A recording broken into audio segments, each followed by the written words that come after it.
Dios les bendiga. Bueno, gracias al Señor Jesús por darnos de nuevo esta oportunidad de estar aquí. De verdad que sí, que es un honor. De verdad que es un honor poder estar en la presencia del Señor. ¿Sí me escuchan bien? ¿Sí? Vuelvo y digo, es un honor estar en la presencia del Señor. Hay gente que se siente honrada cuando, por ejemplo, viene el presidente de la República y logran estar cerca de él. Y dicen, oh, qué honor tan grande. Qué honor tan grande, ¿no? Estuve ahí, toqué al presidente. Pero yo digo, qué honor tan grande que el Rey de Reyes, el Señor de los Señores, se digne a tocar este hombre. Eso sí es un honor, ¿no? Eso es un honor. A ver, les cuento algo. Cuando venía de Venezuela a Colombia, me encontré uno de los cantantes más famosos que hay en Colombia, digámoslo a nivel internacional. Y la gente le hacía cola, le hacía fila para tomarse fotos con él y todo eso. Y nosotros, pues, somos como un poco ajenos, ¿no? A esa, ¿cómo decirlo? A eso que el mundo hace. Pero si la gente se honra de un ídolo humano, porque es un ídolo, se honra con la presencia de un ser humano, ¿por qué no nosotros no nos podemos honrar? Sentir alegres y contentos de la presencia del Señor Jesucristo. Entonces alegrémonos, hermanos, gocémonos siempre que vengamos aquí a la presencia del Señor. Leamos la Biblia, el libro de Apocalipsis capítulo 22, verso 1. Dice, después me mostró un río limpio de agua ¿de qué? Los que estamos allí. Apocalipsis 22, 1.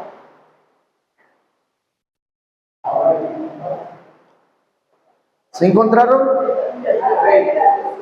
Apocalipsis 22, 1 dice, después me mostró un río limpio de agua resplandeciente como cristal, que salía del trono de Dios y del Cordero. Vamos hoy, mis hermanos, a mirar este misterio bíblico. ¿Por qué del trono de Dios? Esto ya es en el cielo. ¿Por qué del trono de Dios sale un río de agua? Y no es un río cualquiera, sino que es un río de agua de vida, resplandeciente como cristal. ¿Por qué sale ese río?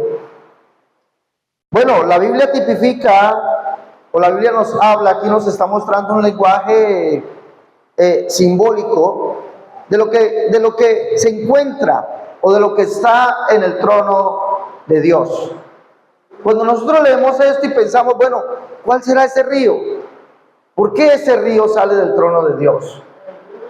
Nosotros tenemos que entender, mis hermanos, que ese río, como lo dice aquí, dice, y en medio de la calle de la ciudad y a uno y al otro lado del río estaba el árbol de la vida, que produce 12 frutos, dando cada mes su fruto, y las hojas de este árbol eran para la sanidad de las naciones.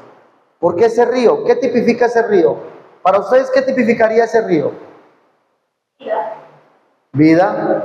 ¿Qué más? ¿Qué tipifica ese río? Ustedes han analizado qué tipifica ese río. Ezequiel lo ve en el capítulo 47. Ezequiel, después de la visión del templo, ve en el capítulo 47 y dice que había un gran río. Si ustedes lo notan allí, y dice que vino un ángel y tomó una caña de medir y comenzó a medir la profundidad del río. Comienza a medir la profundidad del río y dice que la primera medida fue ¿hasta dónde? A ver, los que han leído la Biblia.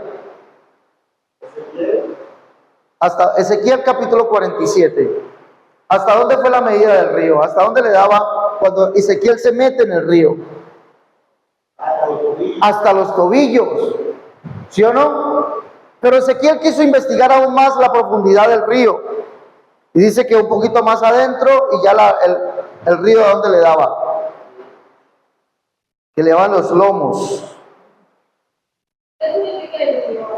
Ya vamos por allá. Ya vamos para allá. Dice que le daban ¿dónde? En los lomos. Y después Ezequiel sí quiere seguir investigando, bueno, ¿cuál es la profundidad de este río? Y dice que ya después no pudo medir la profundidad porque el río se hizo muy profundo y tuvo que atravesarlo ¿a qué? ¿A qué? Nadando. Hay un río y ese río, mi hermano, no podemos atravesarlo nosotros ni a pie, sino nadando. Tenemos que sumergirnos. Por ahí escuchamos un coro que dice: sumérgeme ¿en qué? En el río de tu espíritu. También lo ve el profeta Zacarías en el capítulo 14. Vamos a leer allá, libro del profeta Zacarías, capítulo 14, verso 8. Dice que la ciudad o el gran monte se parte en cuatro. Dice: acontecerá también que aquel día que saldrán de Jerusalén aguas vivas, y la mitad de ellas hacia el mar oriental y la otra mitad hacia el mar hacia el mar occidental en verano y en invierno. Pero ¿qué significa ese río? ¿Qué significa? El salmista habló mucho de él. David habló mucho de él.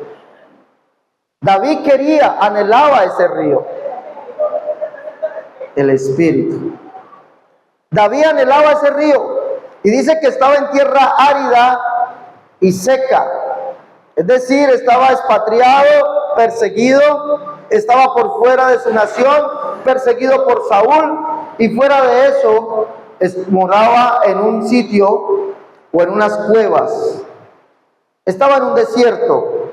Y en el capítulo 63, él clama y dice estas palabras de los salmos: Dios mío, ¿eres tú? De madrugada te buscaré. Mi alma tiene ¿qué? Mi carne te anhela. ¿En qué parte? ¿En dónde estaba él? En tierras áridas, en tierra seca, donde no hay agua. Nosotros, mis hermanos, tenemos que anhelar. Si hay algo que nuestra iglesia, la iglesia pentecostal, la iglesia del nombre, nació siendo sumergida en el río del Espíritu. Nació en el Pentecostés, sumergida en el río del Espíritu. Nuestra identidad es la espiritual. Nuestra identidad es del reino de los cielos. Nuestro sello es el sello del Espíritu. Y esto no se puede acabar en nuestra iglesia. No podemos darle corte al Espíritu. No podemos decir al Espíritu: yo no quiero nada con usted. No podemos dejar de sentir la presencia del Espíritu, que no sea hasta la rodilla, que no sea hasta los lomos, sino que tengamos que nadar completamente en el Espíritu de Dios. Cuando la tierra se haga árida, cuando la tierra se haga estéril, nosotros tenemos que clamar: Señor, mi alma tiene sed de ti. Así como el siervo clama por las corrientes de las aguas, así clama por ti, oh Dios, el alma mía. Mis hermanos, no podemos dejar de sentir al Espíritu. No sé cuánto tiempo ha pasado de que usted dejó de sentir la presencia de Dios. Hay un río limpio, resplandeciente, todavía está brotando, todavía está saliendo. ¿De dónde? Del trono de Dios. Todavía sale de allí, y es para la sanidad para los pueblos. Todavía está saliendo. Nosotros, mis hermanos, somos los encargados de ir a la gente y decirle: mire, amigo, la presencia del Espíritu es real en mi vida. Amigo, mire, el Espíritu nos dice en este tiempo que vendrán hombres burladores, amadores de sí mismos, y tenemos que enseñarle al mundo quién es el Espíritu. ¿Quién es el Espíritu? Eso es lo que nos está mostrando esto. El trono. Hay un río, ¿sí? Que nosotros tenemos que anhelarlo. Me causaba admiración ver hoy un video de la renovación carismática. ¿Aquí hay renovación carismática? ¿Sí? Y hablando en lenguas. Y hablan en lenguas. Ojo, lo que estoy diciendo. Renovación carismática. Y hablan en lenguas. Y usted los ve compungidos. Y pareciera que de verdad sucede eso. Pero ¿cómo sabemos que ese es el río del Espíritu? ¿Cómo sabemos que es? Que es de verdad que eso que ellos están sintiendo es el Espíritu. Bueno, en una parte la Biblia dice que los dones son irrevocables. Puede ser que usted nunca se va a perder. Eso no le garantiza de esa salvación. Los dones son irrevocables, pero ¿a quién? Cuando dice que los dones son irrevocables, no está hablando de los dones del Espíritu. Está hablando de la salvación de Israel, si no estoy mal. Porque irrevocables son los dones de Dios. Es decir, lo que Dios le dio a Israel es irrevocable. Está hablando de la salvación de ellos. Pero cuando habla de los dones del Espíritu, yo no creo, voy a mirar, y lo vamos a ver con la Escritura, que a pesar de que ellos hablen en lenguas, no es este Espíritu. No es este Espíritu que salía, no es el río del Espíritu. No es este río. Y vamos a mirarlo por qué. Vamos a mirar por qué. La Biblia dice en Jeremías 2, ¿quién lo puede leer? Jeremías 2:2. ¿Qué dice? Anda y clama a los oídos de Jerusalén, diciendo: así dice Jehová, me he acordado de ti, de la fidelidad de mi juventud, del amor de tu desconsuelo, cuando andaba en pos de mí en el desierto, en tierra no sembrada. El verso 13. 13. Sí. Porque dos males ha hecho mi pueblo. Me dejaron a mí fuente de agua viva, y cavaron para sí cisternas rotas que no retienen agua. Ojo aquí. Del trono sale un río. ¿De agua qué? ¿De agua de qué? De agua de vida. ¿Sí o no? ¿Quién es el río de agua viva o de agua de vida? Según Jeremías 2:2. ¿Quién? Jeremías 2:2. Perdón, 2:13. Lo acabamos de leer. ¿Quién es ese río? El Señor exclama y dice algo acerca de Israel. Israel se fue detrás de los Baales, se fue detrás de los ídolos. Israel se fue detrás de Astarot. Israel se fue detrás de tanta cosa. ¿Sí? ¿Y dejaron a quién? ¿A quién dejaron? A Yahvé o Jehová. ¿Y qué dice él? Dos males ha hecho mi pueblo. ¿Me dejaron a quién? A mí. ¿Qué era él? Ríos, fuentes de agua de vida, y cavaron para sí cisternas rotas que no retienen agua. La Biblia es clara, por eso el salmista dice: mi alma tiene sed de ¿quién? De Dios, del Dios vivo. Cuando iré y me presentaré delante de él. No, así anhela mi alma, te anhela a ti, oh Dios, en tierra honda, en tierra árida y seca. Dios mío, eres tú.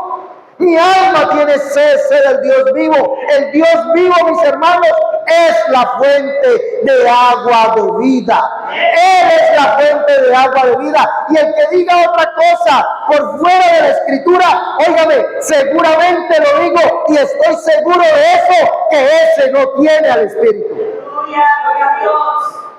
Por más que quiera hablar en lenguas. ¿Sí lo tendrá? ¿Sí lo tendrá? Y nosotros que tenemos la manifestación del Espíritu, nosotros que tenemos el deseo o el hambre del Espíritu, nosotros que conocemos quién es el Espíritu, estamos callados y no hacemos nada. Bendito Dios. ¿Ah? Aleluya. Hay que salir a decirle. Vea, hace 30 años atrás el mundo decía que o 40, 50 años atrás el mundo decía que la manifestación del Espíritu de los pentecostales era demoníaco. Era un espíritu de demonios. Eso me lo enseñaron a mí. Que lo que se hacía en el culto pentecostal era demoníaco, que esos demonios, que eso era de demonios. Pero hoy al ver que la manifestación del Espíritu, porque la Biblia dice que cuando venga el Espíritu sobre las personas, Él los guiará a toda verdad y les mostrará todas las cosas, les enseñará todas las cosas. Y cuando viene el Espíritu Santo de verdad sobre una persona, Él sabe de la mentira, viene a la verdad y comienza a predicarles que lo que ellos creen y predican es mentira. Por eso se inventaron una manifestación, un espíritu que no es el Espíritu de Dios. No es el Espíritu de Dios.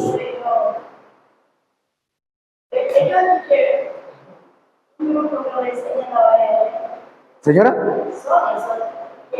hay un grupo de que lo enseñan a hablar de ellos. y no solamente dentro de ellos, no es solamente en ellos, es en muchas congregaciones se les enseña a hablar en lenguas. Pregunto, ¿será el Espíritu? ¿Será ese? ¿Será ese? Cierta clase para buscar el Espíritu Santo, una enseñanza. Ustedes deben buscar el Espíritu Santo, pero no una escuela para enseñar la lengua, la del Espíritu Santo. Según el Espíritu de que hablas, es el Espíritu. Ahora, ¿será? Pregunto yo, ¿será que allá si está la fuente del Espíritu, la fuente de agua de vida? ¿Será? ¿Qué opinan ustedes? ¿Será? ¿Será? Señora, dígame. Los demonios hablan. Claro. Una tía mía se demonio me dijo a mí, el demonio, yo aprendo como que ella recibía de eso, santería. Sí. Y mi abuela murió y se manifestaron unos demonios. Entonces, los demonios empezaron a hablar de cosas y a decir que uno decía que era mi abuelo y se puso como mi abuela. Mi abuela murió en una condición así, porque a ella le daban como unos ataques de nervios. Y mi abuela era un color indio y la tía mía era de color suyo. Y ella se puso igualita que mi abuela, del color de mi abuela. La boca la puso honda como mi abuela. O sea, que fue el demonio que les habló. Y se hizo así. Pero eran muchos. Y uno me dijo, yo hablo en lengua, igual que tú, comenzó a hablar en lengua. Vea pues. Bueno, pero entonces la Biblia nos está diciendo aquí que en el trono hay un río de agua viva. Y ya sabemos quién es el río de agua viva. ¿Quién es? Es Dios mismo. Él mismo es el río de agua viva. Y Él es el que dice, mi pueblo ha hecho los males, me dejaron a mí ríos de agua viva y cavaron para sí cisternas rotas que no retienen agua. Él es el río de agua de vida. Ahora, cuando nosotros llevamos esto al Nuevo Testamento, vamos a encontrar palabras del Señor Jesucristo que dicen, por ejemplo, a la mujer samaritana, que le dijo. Va Jesús, eso está en el capítulo 4 de Juan. Va el Señor Jesús y le pide a la mujer samaritana agua de beber. ¿Sí o no? ¿Y qué le dice la mujer samaritana? ¿Cómo es que tú, siendo judío, te atreves a mí pedirme agua? Viendo que judíos y samaritanos no nos llevamos entre sí. Y el Señor le dice, si conocieses tú el don de Dios, ¿y quién es el que te dice? Escuche bien, ¿quién es el que te dice, dame de beber? Tú le pedirías a Él agua viva y Él te la daría. ¿Quién estaba delante de ella? Si él le dice, si tú supieses quién es el que te dice dame de beber, tú le pedirías a él agua viva. Entonces, ¿qué está diciendo Jesús con esas palabras? Que es el mismo que le dijo a Israel, mi pueblo hizo dos males, me dejaron a mí ríos de agua viva y cavaron para sí cisternas rotas. Por eso le está diciendo, mis hermanos, cuando nosotros leemos Apocalipsis 22:1, tenemos que entender que en ese lenguaje que Jesús está usando allí, o ese lenguaje que usa la Biblia allí, el río de agua viva, ¿quién es? Es el mismo Dios, es la presencia de Dios, escúcheme bien, ese sentir que Dios pone en nuestro ser de hablar de verdaderamente en lenguas, de estremecernos delante de Él, de gritar gloria a Dios, y Dios produce en nosotros un hablar diferente, nos mueve en el espíritu, nos muestra cosas grandes. Nosotros sí tenemos la manifestación del espíritu. Él es el río de agua viva. Por eso Jesús, viendo a la gente tomando tinajos de agua para la purificación, en Juan capítulo 7, según el rito de la purificación, eso lo hacían los judíos, dice y se levanta en pie y dice, si alguno tenga o tiene sed, ¿a quién tiene que venir? Venga a mí. ¿Y qué le daré? Léalo, Juan 7:37. Léalo, por favor. En el último y gran día de la fiesta, Jesús se puso en pie y alzó la voz diciendo, si alguno tiene sed, venga a mí, veo. El que cree en mí, como dice la Escritura, de su interior correrán ríos de agua viva. Pero ojo la condición que hay aquí. Para que el Señor le dé a usted de los ríos de agua viva o le dé al mundo, tenemos que creer en Él como que. Entonces, ¿será que ellos sí tienen ríos de agua viva? ¿Será? Alguien me dijo aquí, en base al texto que estamos leyendo, el texto base, dice que allí el río de agua viva que muestra el trono es la tercera persona de la Trinidad.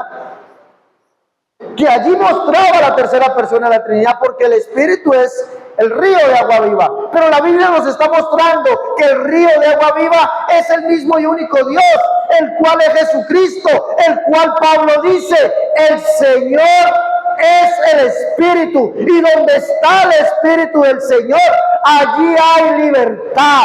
Jesucristo es el Espíritu, Él es el río de agua viva dentro de nosotros. Él nos dio a nosotros a beber del río de agua de vida.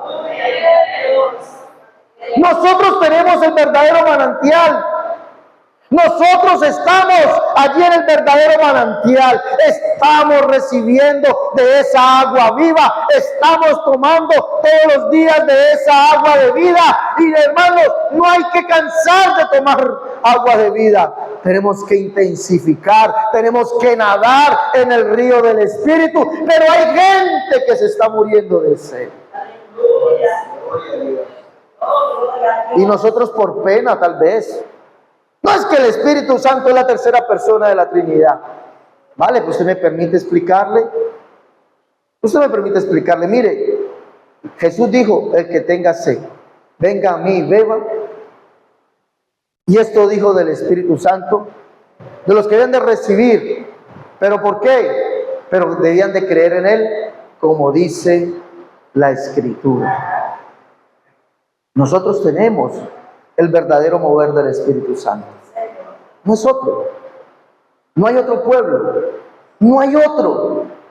No conozco, de verdad se lo digo, no conozco otro pueblo que tenga el mover del Espíritu Santo como el que lo tiene la iglesia pentecostal, como tiene la iglesia del nombre. Somos privilegiados, tenemos que sentirnos gozosos, tenemos que sentir orgullosos de que Jesucristo habita en medio de nosotros, porque Él es el Espíritu, y Él dijo, donde hayan 2 o 3 congregados en mi nombre, allí estoy.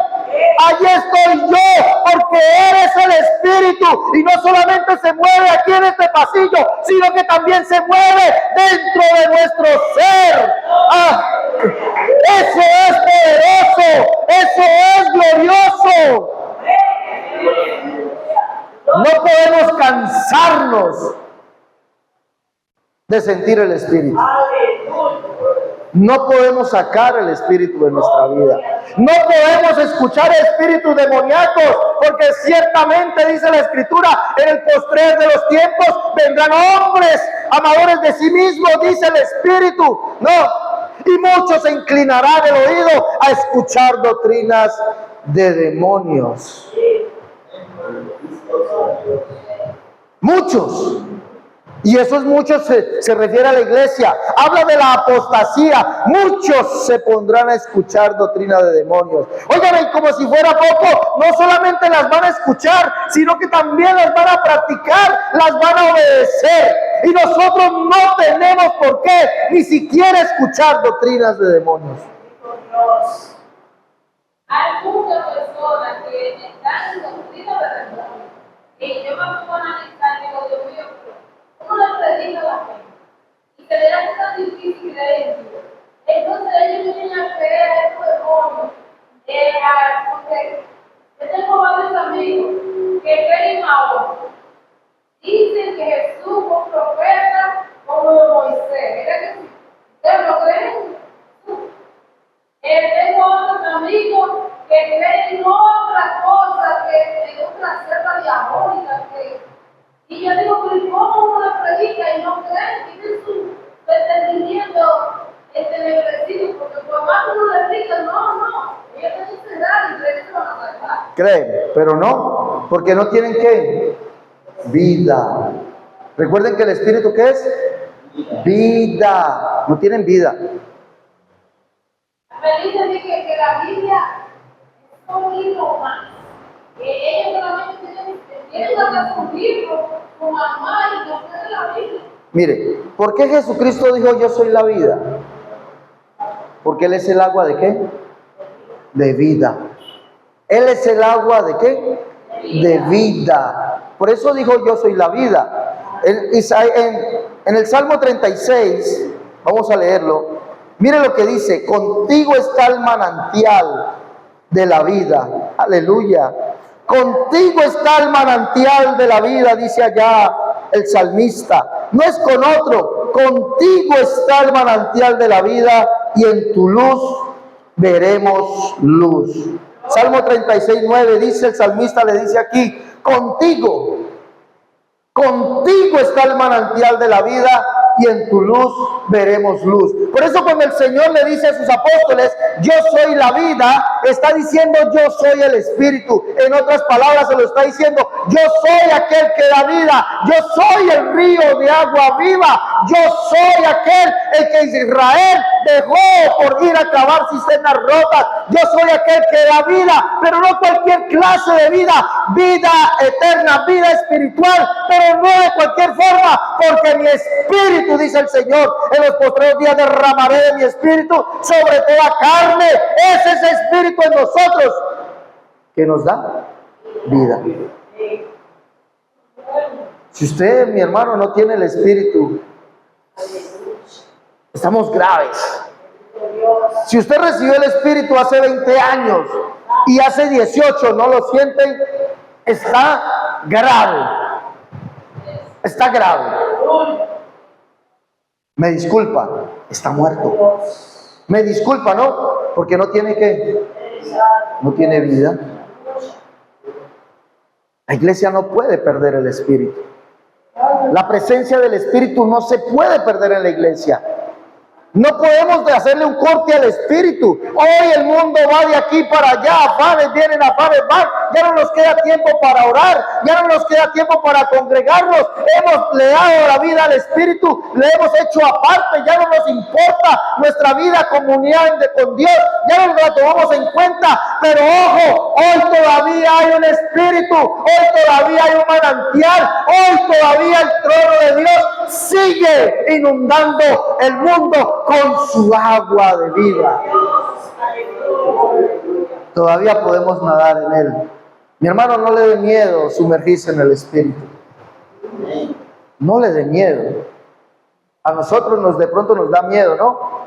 Yo me recuerdo la primera vez que sentí al Señor. El Señor me cerró la boca porque a mí me habían enseñado que eso que hacían los pentecostales, eso era de demonios. Y cuando llegué al Señor, lo primero que hizo el Señor fue darme de su espíritu para que yo viera, sintiera que eso no era como me habían dicho, sino que era obra de Él. Y cuando yo volví en sí, pregunté qué pasó y me dijo, usted el Señor lo bendijo. Y yo sentí, se lo digo en el nombre de Jesús, sentí que no era yo, sentí como que si levitase, sentí que estaba en otro lugar. No sé cuánto tiempo estuve tomado por la presencia de Dios, pero Dios me tapó la boca en ese momento, y desde ese momento soy pentecostal, defiendo la doctrina pentecostal, soy un hambriento de Dios, tengo hambre y sed. Por eso es la bienaventuranza, bienaventurado el que tenga hambre y sed, porque será saciado.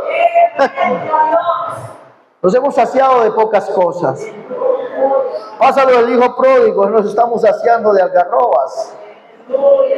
Hemos dejado el alimento bueno, hemos ido a comer algarrobas, estamos escuchando doctrinas de otras partes. Bueno, si lo hace para aprender, bien pueda. Si lo hace para enseñar, claro, lo aplaudo, yo lo hago. Sí, para sacar a la gente del error, vale. Pero estamos escuchando en nuestras iglesias, escuchando doctrinas diversas que no están conforme a la Biblia. Hemos dejado de comer el maná espiritual que es Jesucristo. Hemos dejado de beber el agua de vida que es Jesucristo por comer algarrobas. No podemos hacerlo, mis hermanos. Tenemos que meternos más en comunión con Dios y comer de ese maná, del maná que descendió del cielo, en la cual es su palabra, el cual es el mismo Cristo. Tenemos que tomar de esa agua viva y no cansarnos nunca. No sé si usted se cansa, pero yo no. Yo vivo 24/7 para el Señor. 365 punto no sé cuántas horas al día, 365 días punto no sé, 15 horas o 4 horas al año. Lo vivo y quiero seguir viviéndolo para Él. Ya para terminar, ya miramos quién es el Espíritu, ¿no? ¿Quién es ese que sale de allá del trono, ese río? ¿Quién es? ¿Quién es? ¿El mismo que? La presencia de Dios. El agua viva, ¿para qué? Para sanidad de las naciones. Y esa agua tiene que estar ¿dónde? Señor, dame más. Señor, dame más. Señor, quiero más. Señor, no me conformaré, dijo el salmista. En el Salmo 17 el salmista dice, Señor, yo no me voy a conformar. Un hombre que tenía dinero, un hombre que puso billones de dólares. Si hoy nos trasladásemos lo que David puso para la construcción del templo, no serían millones de pesos, serían billones de dólares. Un hombre que lo tenía todo, dijo, Señor, no me conformaré. ¿A qué? Al dinero. No me conformaré, no me conformaré. ¿De qué? De beber del río de tu espíritu. ¿Hasta cuándo? Hasta que despierte, forme a tu imagen. Un hombre que le decían el dulce cantor de Israel.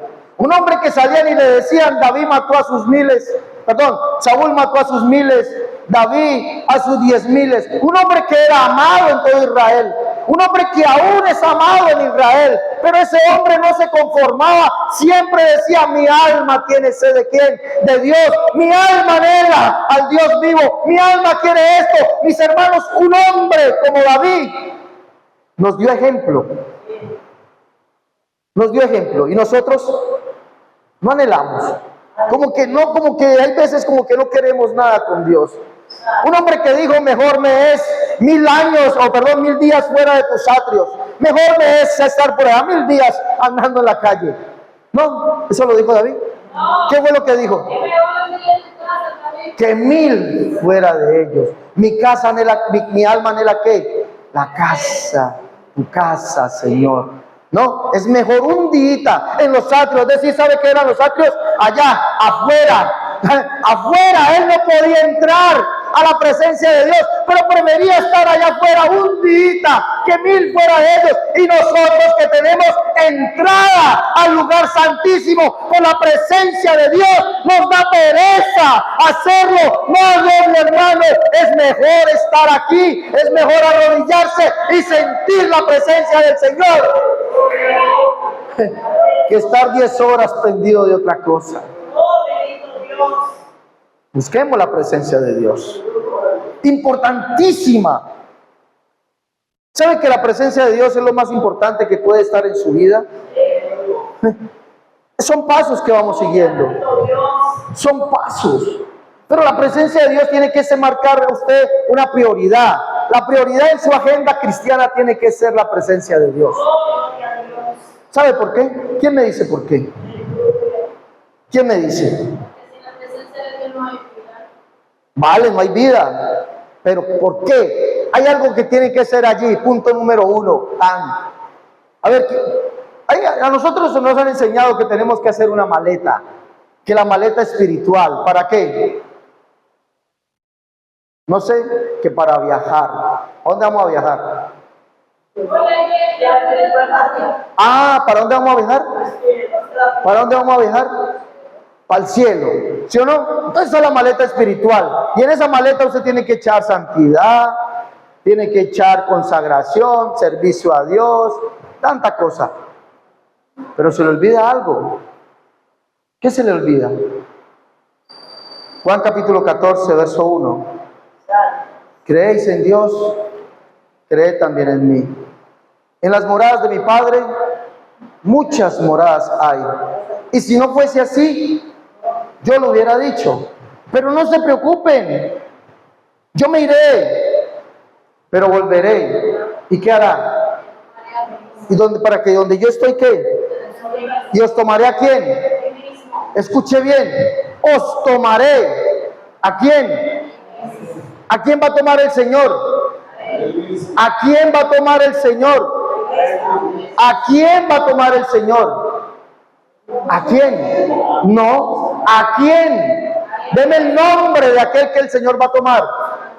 El Espíritu. A Él dice, y os tomaré, deme el nombre. Dice, os tomaré a mí mismo. ¿Cómo se llama ese mí mismo que el Señor va a tomar? Dígalo, Jesús. El Señor es el Espíritu. Mis hermanos, cuando el Señor venga, no va a ponerse a ver cuántos años llevamos de cristianos, cuántos años llevamos de bautizados, cuántos años llevamos de haber recibido la promesa. Él lo que va a ver es cuál es su nivel, cuál es el nivel de ese río. Tiene que estar full, ojalá botándose, porque Él vendrá, ciertamente vendrá por su iglesia, pero no va a tomar una sola persona, no va a tomar muchos. Pero ¿sabe qué dice Él? Os tomaré individualmente. ¿Cómo? A mí mismo. Ahora sí, para que donde yo esté, vosotros también estén. Porque el que se une al Señor, un espíritu es con Él. ¿Qué importancia la del espíritu? Importantísimo. En mis prioridades tiene que estar ¿quién? Siempre ser lleno. Nada que nivel. ¿Cuánto va el nivel de combustible allí? ¿Cuánto va? No, que un cuartico. No, que vamos a mitad. Ahí vamos bien. No, si va a mitad, va para abajo. Hay que mantenerlo full, llenos. La Biblia dice que los apóstoles estaban ¿qué? Un cuarto, abajo, medio, un cuartico, o de un cuarto para arriba. ¿Qué dice que estaban qué? Llenos, aleluya, llenos del Espíritu Santo. Así tiene que mantener la iglesia del Señor, llena de su presencia, lleno de Él, lleno de su presencia, lleno del Espíritu. Sin llenura del Espíritu, mis hermanos, no hay santidad. Cuando yo le voy dando, el tanque espiritual va para abajo, le voy dando cabida a otras cosas en mi vida. Ese tanque para abajo, entonces se va llenando de otras cosas. La llenura espiritual es importante. Ya para terminar, volvamos al capítulo 22, verso 1. Después me mostró un río limpio de agua de vida resplandeciente como cristal, que salía del trono de Dios y del Cordero. 22:1.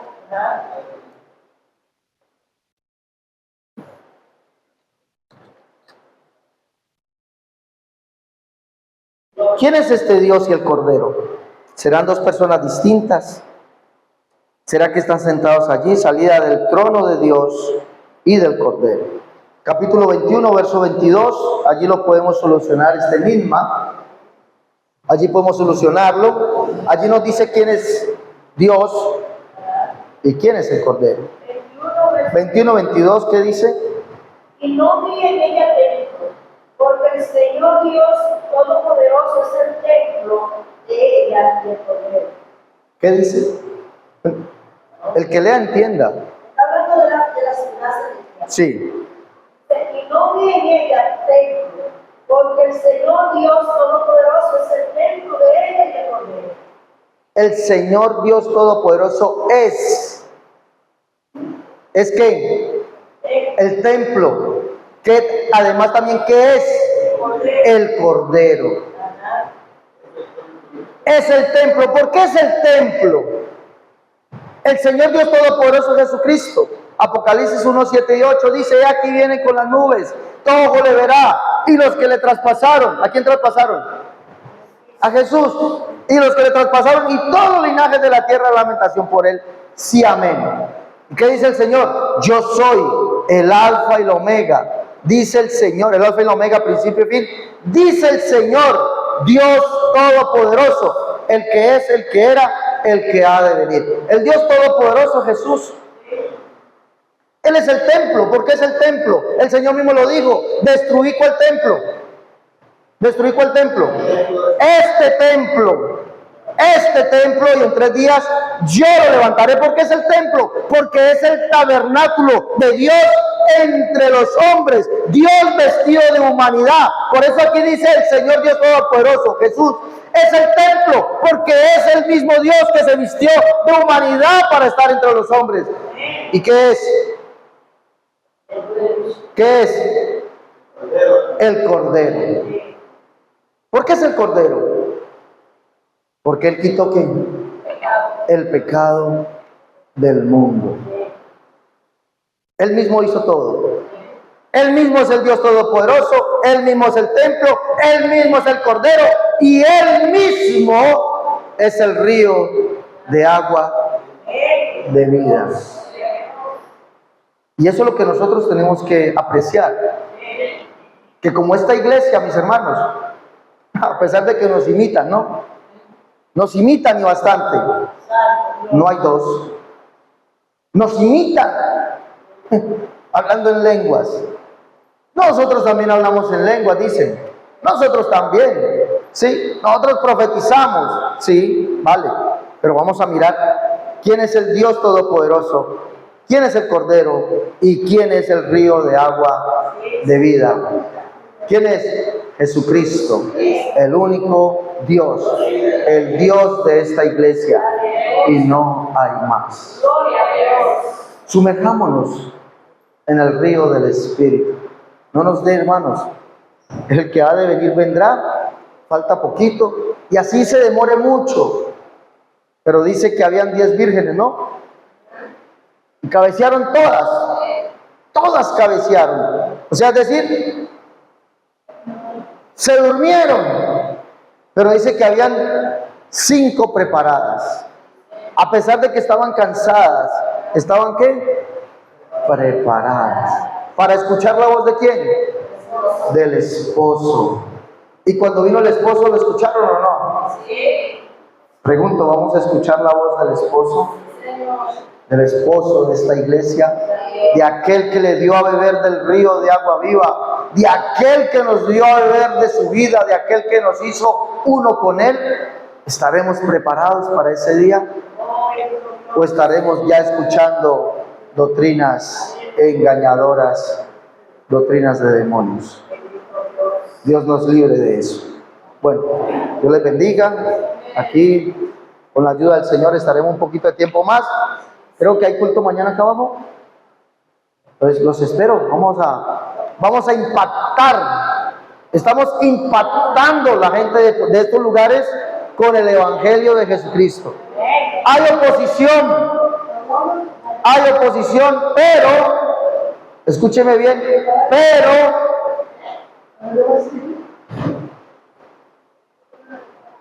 hay oposición, pero el que está con nosotros es el Todopoderoso.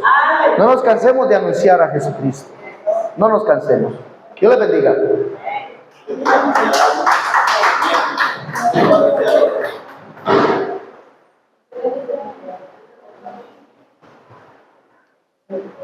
Sino que me lo